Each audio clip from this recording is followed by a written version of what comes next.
Hello, and welcome to our mini Bible studies. As this week we prepare for the third Sunday of the Advent season, December 13th, 2020. Today, looking at the first reading for Sunday, coming from the Old Testament prophet Isaiah in the 61st chapter, verses 1 through 4, and then 8 through 11. So let me read for you the introduction and then the lesson itself, or the reading itself, and then share some of the reflections that I've gathered so far this week. Though the people had returned to Jerusalem from exile in Babylon, they continued to face hardship and oppression.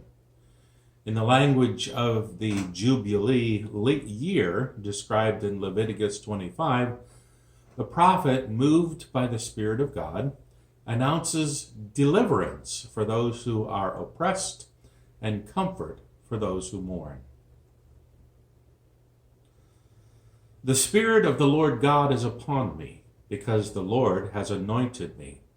He has sent me to bring good news to the oppressed, to bind up the brokenhearted, to proclaim liberty to the captives and release to the prisoners, to proclaim the year of the Lord's favor and the day of vengeance for our God, to comfort all who mourn, to provide for those who mourn in Zion, to give them a garland instead of ashes, the oil of gladness instead of mourning, the mantle of praise instead of a faint heart. They will be called oaks of righteousness, the planting of the Lord, to display his glory. They shall build up the ancient ruins. They shall raise up the former devastations. They shall repair the ruined cities, the devastations of many generations. For I, the Lord, love justice. I hate robbery and wrongdoing. I will faithfully give them their recompense, and I will make an everlasting covenant with them. Their descendants shall be known among the nations, and their offspring among the peoples. All who see them shall acknowledge that they are a people whom the Lord has blessed. I will greatly rejoice in the Lord. My whole being shall exult in my God. For he has clothed me with the garments of salvation. He has covered me with the robe of righteousness. A bridegroom decks himself with a garland, and as a bride adorns herself with her jewels. For as the earth brings forth its shoots, and as a garden causes what is sown in it to spring up, so the Lord God will cause righteousness and praise to spring up before all the nations.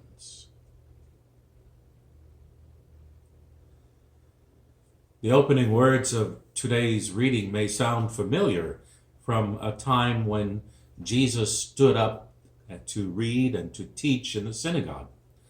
Jesus was given the scroll from Isaiah and read from this section. You can see more about that in Luke chapter 4, specifically to these verses 18 and 19 in that chapter. So for Christians, Jesus becomes the Anointed that was spoken about in this text, the one who brings this good news from God. This passage, though, from Isaiah, begins with an announcement of divine presence and action. The opening announcement underscores God's initiative in providing for and speaking to Israel in the days past and present. They're present. God's anointed is sent to the oppressed, to the ones whose hearts have been crushed, to the captives, those who are imprisoned, to all who mourn. Though unstated, in order to reach those persons, God's anointed must necessarily confront the offenders and confront the sources of their oppression, their marginalization, their hopelessness, and their despair. So the divine mandate to the Anointed One is to provide the people with a transformation in their identity and their activity. The Anointed is to deliver good news to the oppressed, to heal the brokenhearted, declare liberty to the captives and those who are imprisoned. The Anointed becomes vulnerable in this action. They face rejection. Like others who are called by God, the Anointed may become disheartened because there will be resistance. Some will be hostile.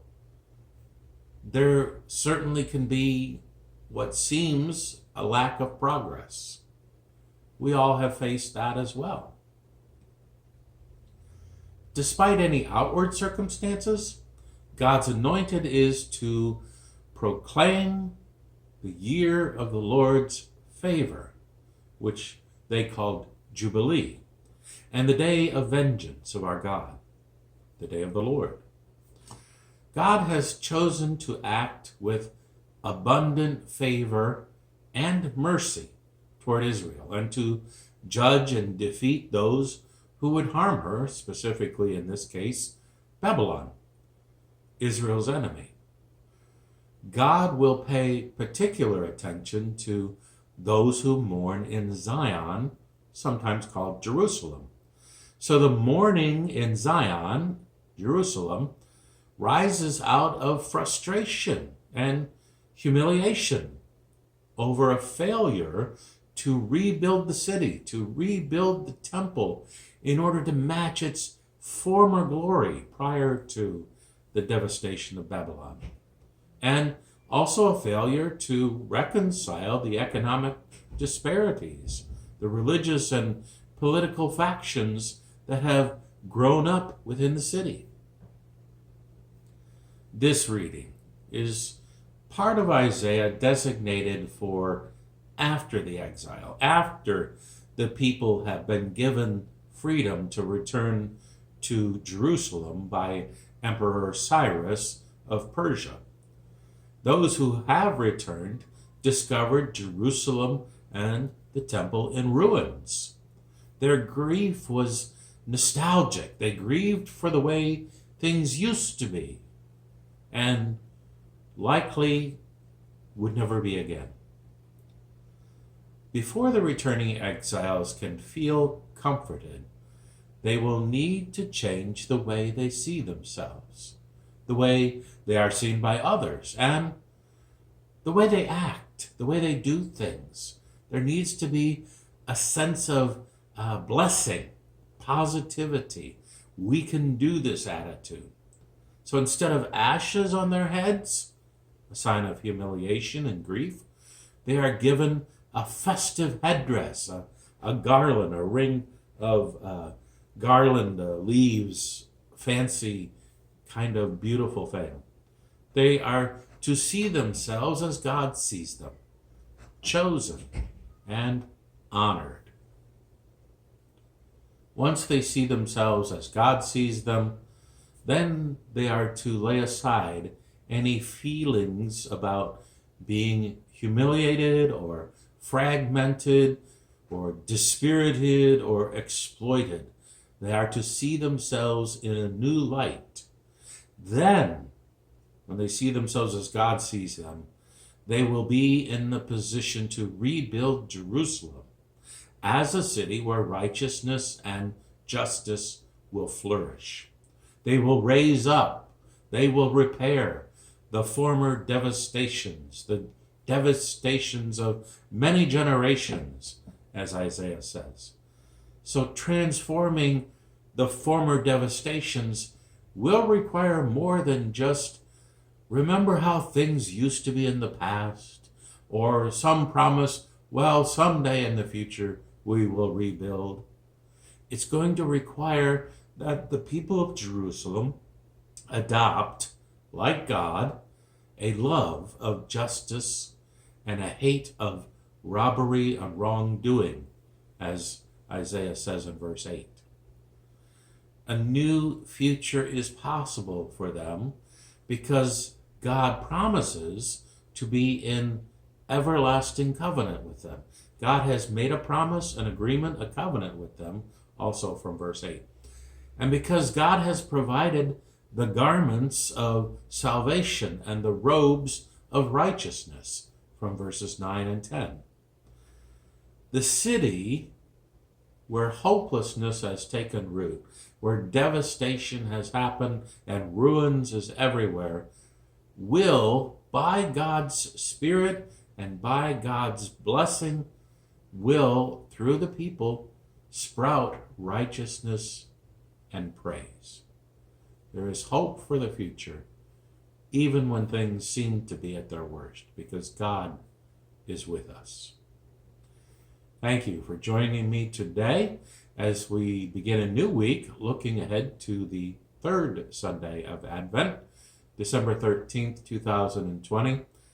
Have a great day. Take care. God bless.